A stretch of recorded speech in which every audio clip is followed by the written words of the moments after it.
19वीं सेंचुरी में साइंसदानों ने इस बात को समझने की कोशिश की कि एलिमेंट्स की तादाद जो है वो दिन ब दिन बढ़ती जा रही है। रोज़ाना कोई ना कोई नया एलिमेंट डिस्कवर हो रहा है। अब उस नए एलिमेंट्स को जांचने के लिए उन्होंने क्या किया कि उन्होंने कहा कोई ऐसा सिस्टमैटिक तरीका आना चाहिए जिसकी वजह से हमें ये आइडिया हो जाए कि हमारे पास जो एलिमेंट्स हैं हर कैटेगरी से ताल्लुक रखते हैं। जिस तरह हमने पीरियोडिक टेबल के अंदर पिछले वाले चैप्टर में पढ़ा था कि हमारे पास कितने ब्लॉक्स होते हैं, 4। कौन कौन से? एस, पी, डी और एफ। इसी तरह हमने पढ़ा था कि वैलेंस शेल के अंदर जो इलेक्ट्रॉन होंगे वो कितनी तरह के होंगे? 4 तरह के। ऐसे यहाँ के, एल, एम और एन शेल। अब इसमें हमारे पास क्या होगा? इसमें हमारे पास ये होगा कि जनाब उन्होंने कहा कि एलिमेंट्स को अरेंज करने के लिए कोई ऐसा तरीका होना चाहिए कि तमाम एलिमेंट्स को पीरियोडिक टेबल के अंदर प्रॉपर तरीके से एडजस्ट हम कर सकें। लिहाजा उन्होंने क्या किया, उन्होंने सबसे पहले एक साइंटिस्ट था जर्मन केमिस्ट डोब्राइनर ड्राइएट्स। डोब्राइनर साहब ने क्या कहा कि उन्होंने कहा कि हमारे पास एक तरीका ये है। इसने ये लॉ पेश किया आगे। उसने कहा कि 3 एलिमेंट्स का कैसा ग्रुप लिया जाए, 3 एलिमेंट्स का ऐसा ग्रुप लिया जाए जिनकी अगर हम एवरेज निकालने की कोशिश करें, एवरेज निकालने के मतलब हमारे पास 2 एलिमेंट हैं, कैल्शियम, स्ट्रोंशियम और बेरियम।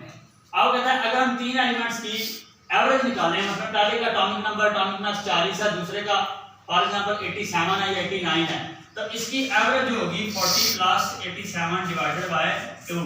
तो हमारे पास जो आंसर आएगा वो कहता है कि हमारे पास जो आंसर आएगा वो हमारे पास किसी भी एलिमेंट का एवरेज एटॉमिक मास होगा। किसी भी एलिमेंट का एवरेज एटॉमिक मास होगा। मसलन 63.5। तो मतलब डोब्राइनर ने कहा कि किसी भी एलिमेंट का जो एटॉमिक मास होगा वो कितना होगा?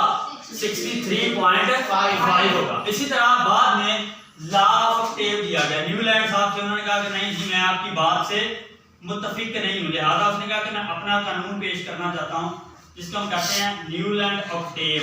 ऑक्टेव का मतलब होता है 8 ऑक्टेट से। जिस तरह हमने पढ़ा था कि किसी भी वैलेंस शेल के अंदर, किसी भी एटम के वैलेंस शेल के अंदर अगर 8 इलेक्ट्रॉन होंगे, कितने? 8 इलेक्ट्रॉन होंगे। किसी भी एटम के वैलेंस शेल के अंदर अगर 8 इलेक्ट्रॉन होंगे तो उसका मतलब ये होगा कि वो ऑक्टेट रूल है।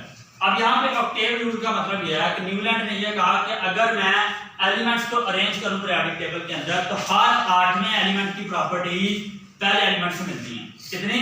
हर 8वें एलिमेंट्स की जो प्रॉपर्टीज हैं वो पहले एलिमेंट से मिलती हैं। अब हर 8वें एलिमेंट की जो प्रॉपर्टी वो पहले एलिमेंट से मिलती हैं, लिहाजा उसने अपना ये कानून पेश किया। अब पीरियोडिक टेबल में 2 चीजें होती हैं, एक होता है ग्रुप्स, एक होते हैं पीरियड्स।